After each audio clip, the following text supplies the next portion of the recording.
Hallelujah. Bazalwane sizoqhubeka neprogram yethu.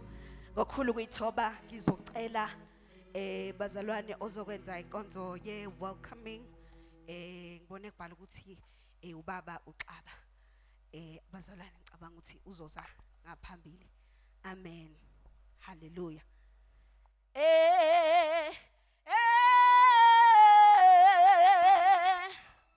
Unjalo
Alibongwe igama lenkosi. Ukuthula kubangcwele. Angiyazi ke lenkonzo ukuthi simukela kanjani umuntu esengaphakathi. Sanibonani bangcwele.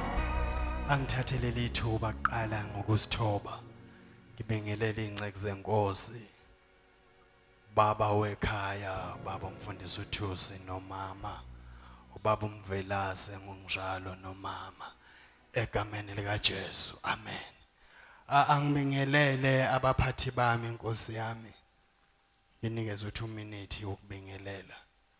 Ngisuke phezulu kubaba uNkosi. Ngizophuma phansi kumphathi egameni lika Jesu baba umoyo. Ngiyanibingelela abafowethu egameni lika Jesu. Ake ngibingelele abantu abasha egameni lika Jesu. Angibingelele abantu abasha egameni lika Jesu. Angibingelele abantu abasha egameni lika Jesu.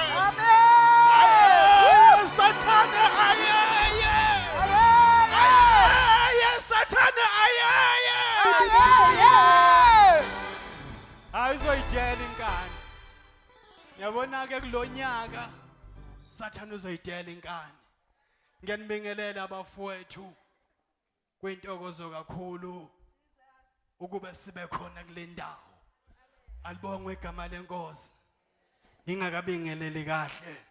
Ngicela wonke abaphathi bamasekhethi, abantu abasha beze ngaphambili nabasizi babo. Ngibanikeza iminute. Nazi itulo zabo. Uma ngabe esekhethini lakho ungumphathi wabasha. Asikulindele ngapha. Sicela ngapha. Egameni lika Jesu. Amen. Iyangithusa ke baba umoyo lento.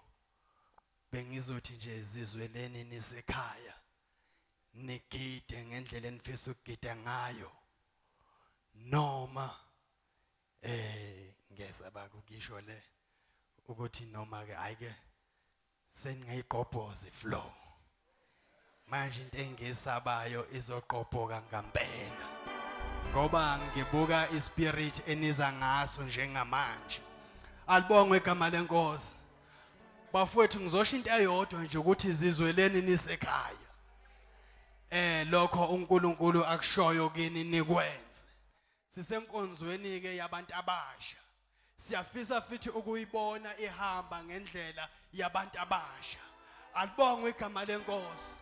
nginento eyodwa sengihlala phansi ngicela ningibolekele iminute ngoka Luka chapter 1 verse number 12 lithi iBhayibheli lami bonke abamamukelayo lithi wabapha amandla sanibona ntambama inkinga yamandla baphiwa bona baphiwa amandla okuba abantwana bakaNkuluNkulu thiwa ngizonamukela ntambama sanibonani banikezwa into entsha bonke abamamukelayo wabanikeza amandla ngoba bamamukele kanti awana amandla ingoba uJesu mayebanikeza amandla khona into ayibonile wayibonile lolu hambo oluzohanjwa ukuthi phambili kuyanyathelwana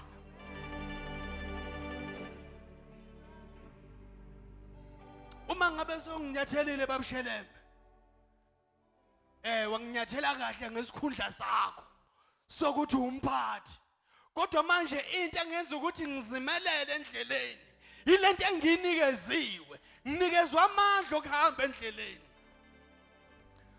noma bengasangifuni kuleli bandla into engenza ukuthi ngihlale kulona nginikezwa amandla okuba umntwana ngiqale phansi uhambo noma sengigugile ngumkhulu kodwa kusuka phezulu kwehle phansi ngibe umntwana ukuze ngiluhambe kahle uhambo kanti awana amandla esinikezwa wona sanibona ntambama uma ngabe sinikeza amandla ziningi izinto engasinikeza zona wanibona abantu abasha ukuthi angeke ninikeze inhlanzi amandla ningakawatholi ngoba inkinga inhlanzi sizozidla maqedwe zisilimaze endleleni wabona ukuthi ukuze sikwazi ukuhamba kunento ofanele sithole kuqala sithola amandla okuhamba ngoba masike sathola isibusiso sizosilimaza endleleni ngoba sisithole singasilungele